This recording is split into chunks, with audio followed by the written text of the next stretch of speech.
Le Seigneur soit avec vous. Évangile de Jésus-Christ selon saint Matthieu.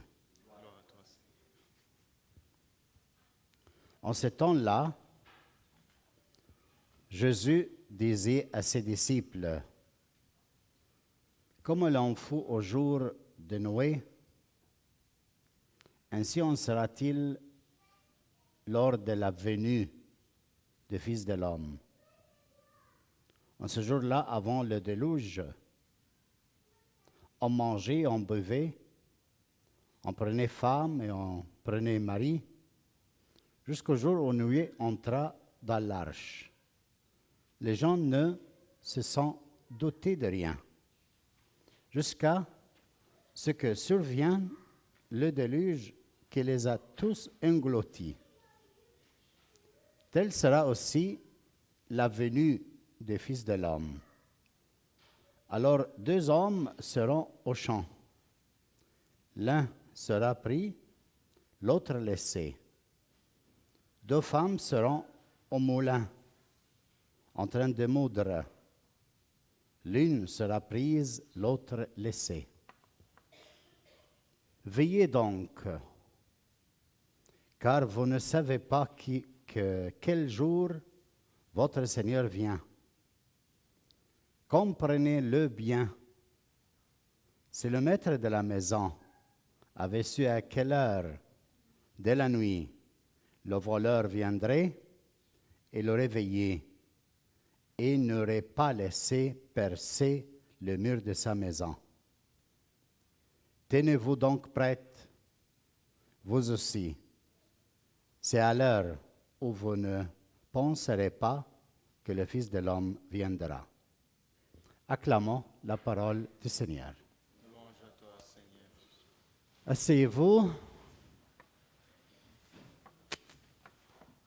Alors, aujourd'hui, première dimanche du temps de l'Avent. Vous savez qu'il y a un temps avant la fête de Noël, il s'appelle le temps de l'Avent.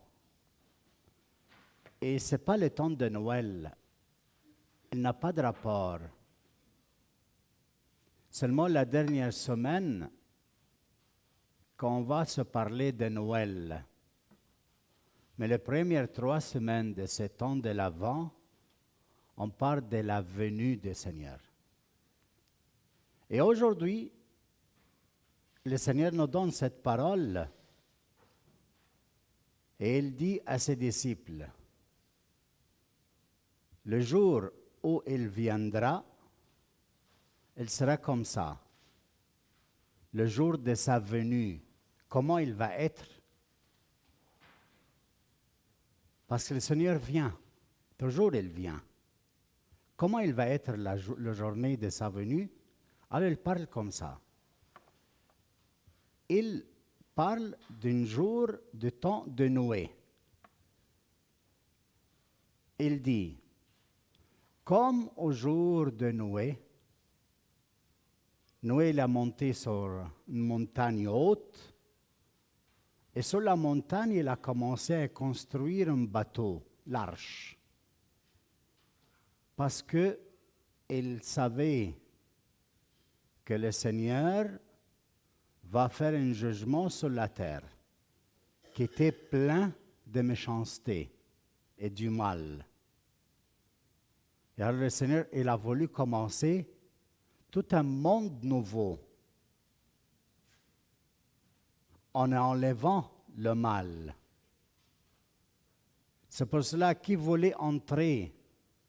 Pour être sauvé, il pouvait entrer dans l'arche, dans le bateau. Mais il n'y a que Noé qui est monté dedans. Et tout le monde regardait Noé et il disait, regardez cet stupide, qu'est-ce qu'il fait? Sur la montagne, il fait un bateau. C'est un homme fou, travatita. Pourquoi? Parce qu'il fait des choses drôles. Montagne haute, bateau. À quoi sert? Fiche mort. Tout le monde l'a jugé comme ça. Bon, après ce jugement, qu'est-ce qui se passe? Le Seigneur vient. Elle visite la terre. Elle commence une création nouvelle avec Noé, cet homme fou, Tarabatita, que tout le monde l'ont dit d'une stupide. Mais le Seigneur a voulu commencer un monde nouveau avec lui. Et comme ça, il dit après, le monde en mangeait, en buvait, on se mariait, faisait tout. Et le Seigneur est venu, tout le monde était pris dans le déluge. Alors quel est le point? Pourquoi Noé, il prévoyait la venue du Seigneur à travers la visite des déluges? Et pourquoi tout le monde non? Intéressant à comprendre ça. Parce que le jour de la venue du Seigneur, il va être pareil. Noé, il avait toute une tension entre lui et le Seigneur. C'est-à-dire quoi? Il vivait comme un homme conscient de sa réalité. Quand il se passait quelque chose dans sa vie quotidienne, il se posait une question. Qu'est-ce que tu me dis, Seigneur, avec ça dans ma vie? Mon mari est très malade. Qu'est-ce que tu me dis, Seigneur, avec ça? Ma femme, je ne sais pas quoi. Qu'est-ce que tu me dis, Seigneur, avec ça? Mes enfants, ils se révoltent contre moi. Seigneur, qu'est-ce que tu me dis à travers toi, ça? Toujours un homme conscient de sa réalité, et il pose des questions à Dieu et lui dit, qu'est-ce que tu veux me dire avec ce qui se passe dans ma vie? C'est un homme, une jeune fille, un jeune homme en relation avec le Seigneur. Pourquoi? Comment? Parce qu'il a une petite question. Seigneur, qu'est-ce que tu me dis avec ça? Rappelez-vous de cette question. Quelle question je disais? Quelle était la question? Chantal? Quelle était la question? Seigneur, qu'est-ce que tu veux me dire avec ça? Tous les événements qui passent dans ta vie quotidienne, je t'invite ce matin à être en rapport avec le Seigneur en disant, Seigneur, qu'est-ce que tu me dis avec cet événement? Noé vivait comme ça. Mais tout le monde, comment il vivait? On mangeait, on buvait, on se mariait, on faisait autre chose. La vie normale, sans poser cette question. Et après, il dit, comme ça, il va être la venue du Seigneur. Deux hommes, ils vont être au champ à travailler. L'un sera pris, l'autre laissé. Quel est le mieux, Anna? Être pris ou être laissé? Être pris. Pourquoi? Qui le prend où il va? Tu ne sais pas. Nadine, quel est le mieux? Être pris ou être laissé? Être prise est mieux. Mais pourquoi? Où il va et avec qui et comment? Et, Hoda, qui va le prendre? Le Seigneur. Où il va le porter? Au ciel. Très bien. Un applaudissement pour Hoda.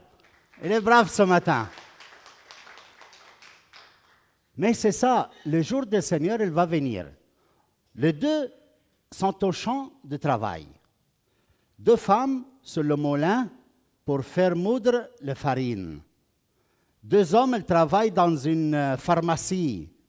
Deux jeunes filles qui sont en train d'étudier l'école. L'un sera pris et l'autre laissé. Oui, tu es contente de s'entendre la pharmacie, hein? Ok, tu as compris. Bienvenue parce que tu es en voyage, hein? Ok. Alors vous comprenez, quelqu'un fait le travail en façon et quelqu'un à notre façon. Quelle façon alors? Pourquoi l'un sera pris et l'autre laissé? Et qui va le prendre? Le verbe pris, ici dans Saint Matthieu, hein?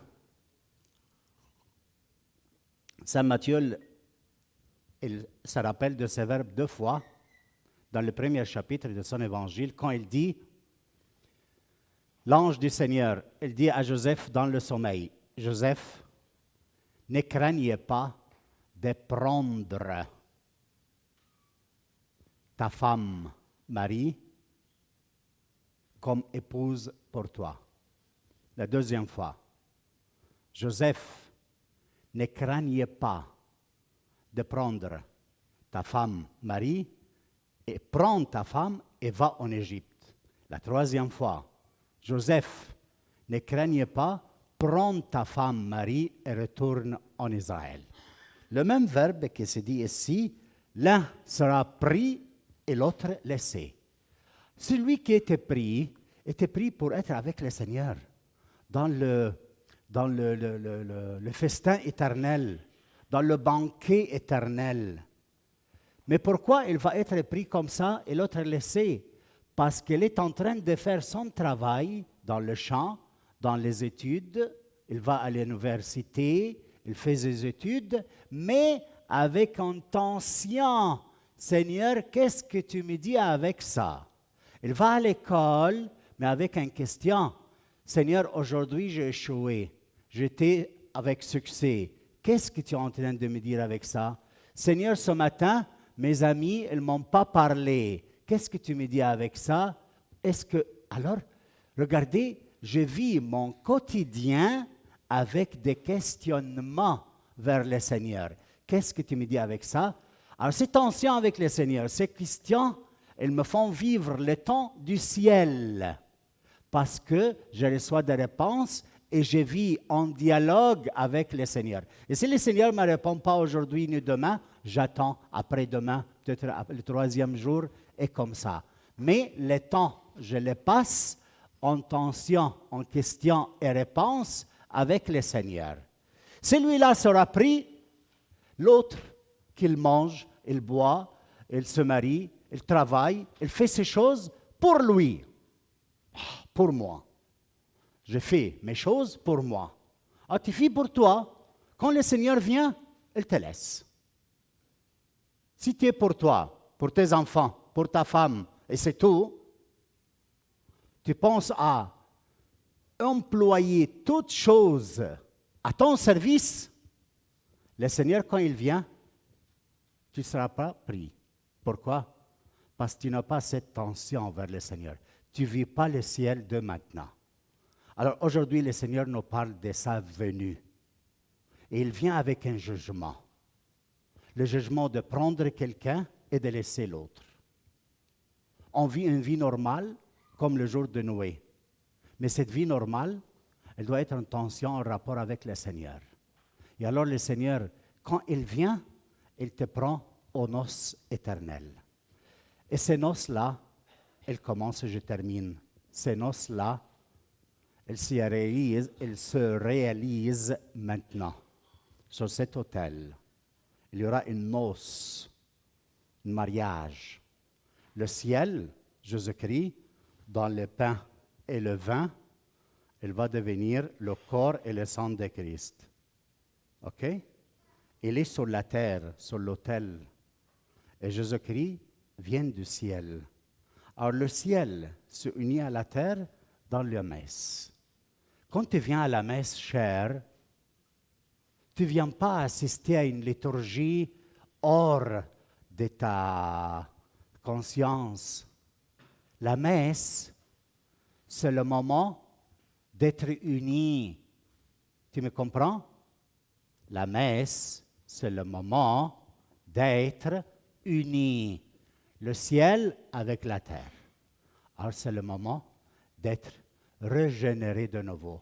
Prie avec le Seigneur pour le mariage éternel. Chaque messe, c'est le ciel avant qu'il vienne. C'est pour ça, à chaque moment, on le vit en disant, « Viens, Seigneur Jésus, viens, sauve-moi, donne-moi la possibilité de passer avec toi aux noces éternelles. » La venue du Seigneur n'est pas quelque chose de méchant. La venue du Seigneur, c'est une joie. L'Eucharistie, c'est le cri de joie. C'est d'être heureux. Pourquoi? Parce que le Seigneur vient nous prendre avec lui. Amen.